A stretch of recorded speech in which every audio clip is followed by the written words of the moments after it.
Shuhet në moshën 80 vjeçare mjeshtri i madh i muzikës shqiptare Roland Çene, një figurë emblematike e kulturës sonë kombëtare dhe një personalitet i çmuar i arsimit dhe artit muzikor. Çene është një nga emrat më të njohur të muzikës dhe kulturës folklorike shqiptare, veçanërisht i lidhur me traditën e këngës polifonike dhe korale në Gjirokastër e Mëgjer. Ai ka lënë gjurmë të forta gjatë gjysmës së dytë të shekullit të 20 dhe në vijim si dirigjent, krijues, pedagog dhe promovues i palodhur i muzikës shqiptare. I rritur si talent i spikatur që në vitet e studimeve, ai e përqendroi veprimtarinë e tij artistike kryesisht në Gjirokastër, ku themeloi dhe drejtoi formacione të rëndësishme muzikore, përfshir korin e nxënësve dhe një orkestër të madhe e cila më vonë u shndërua në orkestër simfonike. Sot qyteti i Gjirokastës është në dhimbje, i ka ikur një nga figurat më të shqyora të muzikës, jo vetëm në Gjirokastër, por në gjithë Republikën. Roland Çene sot nuk jeton më. Roland Çene, që ka titullin e lartë mjeshtër i madh, është një nga muzikantët, është një simbol i muzikës në Gjirokastër. Nuk mund të kuptohet asnjë aktivitet artistik në dekada të tëra pa emrin e Roland Çenes. Roland Çene është në radhë të parë instrumentist, ka mbaruar shkollën artistike, liceun artistik Jordan Misja për flaut, mbaroi Akademinë e Lartë të Arteve dhe pastaj erdhi në Gjirokastër. Çdo fillim pune në fushën e muzikës lidhet me emrin e Rolandit. Roland Çene ka qenë kompozitor, ka qenë dirigjent, instrumentist, drejtuesi i orkestrës frimore, drejtori i shkollës së parë artistike dhe gjithçka. Duke qenë se unë në shumë vite kam punuar jo vetëm në institucione si në teatr, po kam qenë dhe inspektor kulture, jeta ime është e lidhur ngushtë me jetën e Roland Çenes. Nga ana njerëzore ka qenë shumë kërkues, ishte njeri shumë kërkues, nuk të falte absolutisht asnjë. Jo vetëm që ai vetëm drejtonte, po ai mirte shpesh mirte edhe fisharmonikën dhe edhe bëi pjesë e një aktiviteti. Do të thënë, nëse ne themi që Lefter Dilua nuk mund të kuptohet asgjë për monumentet, për muzeumet në këtë fushë, në këtë, pa Roland Çene nuk mund të kuptohet asnjë lloj aktiviteti. Dhe më vjen keq që është një humbje e madhe për qytetin e Gjirokastës, është një dhimbje e madhe. Për ata që e kanë njohur, për ata që kanë punuar, do mbetet i paharuar. Do mbetet i paharuar dhe shumë i respektuar. Kohët e fundit ka qenë pedagog në Akademinë e Lartë të Arteve. Vetëm sëmundja e shkëputi. Po mbi të gjitha ai ka qenë dhe një patriot, një dashamir së qytetit. Ai kokën e kishte në Tiranë, po mendjen e kishte në Gjirokastër. Në çdo ditë mua më bënte telefon, Stefan, ç'bëhet Gjirokastra, ç'aktivitete ka.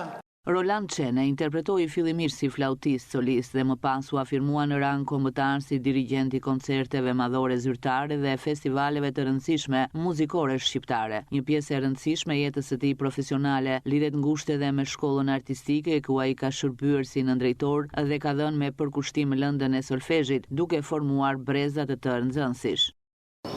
Ndarja nga jeta e profesor Roland Çenes është një dhimbje shumë e madhe. Për mua personalisht, i cili kam qenë një nxënës i tij, gjithashtu ai ka qenë dhe një udhëheqës në rrugën time profesionale. Profesor Rolandi jo vetëm na ka mësuar në fushën e muzikës, por ka qenë një mësues shumë i mirë dhe në anën se si ne të krijonim marrëdhëniet me njëri tjetrin, marrëdhëniet me kolegët. Sot, si mësues, e ndjej akoma dhe më shumë humbjen e tij, sepse e kuptoj akoma më mirë përkushtimin me të cilin ai punonte, dashurinë që na shprehte dhe respektin që duhet të kishim për njëri tjetrin. Profesor Rolandi do mbahet mend gjatë për trashëgiminë e tij që ka lënë në fushën e artit, e cila do jetë një trashëgimi që do jetoj shumë kohë dhe nuk do harrohet asnjëherë nga ne brezat që ai ka edukuar. Profesor Rolandi ishte themeluesi i shkollës artistike, ishte themeluesi i orkestrës simfonike, ishte një njohës shumë i mirë i trashëgimisë kulturore, i folklorit muzikor, ishte një dirigjent që do ngelet në mendjen e të gjithëve artistëve të qytetit të Gjirokastrës. Ai ishte një pjesëmarrës në të gjitha aktivitetet folklorike në festivalet folklorike, sidomos me koncertet e mirëseardhjes që bëheshin në qytetin tonë. Në takimet që bëheshin me orkestrat, gjithmonë ishte pjesëmarrës dhe ishte një nga orkestrat që konkuronte me dinjitet në veprimtaritë kulturore që bëheshin jo vetëm në qytet, por në rang kombëtar.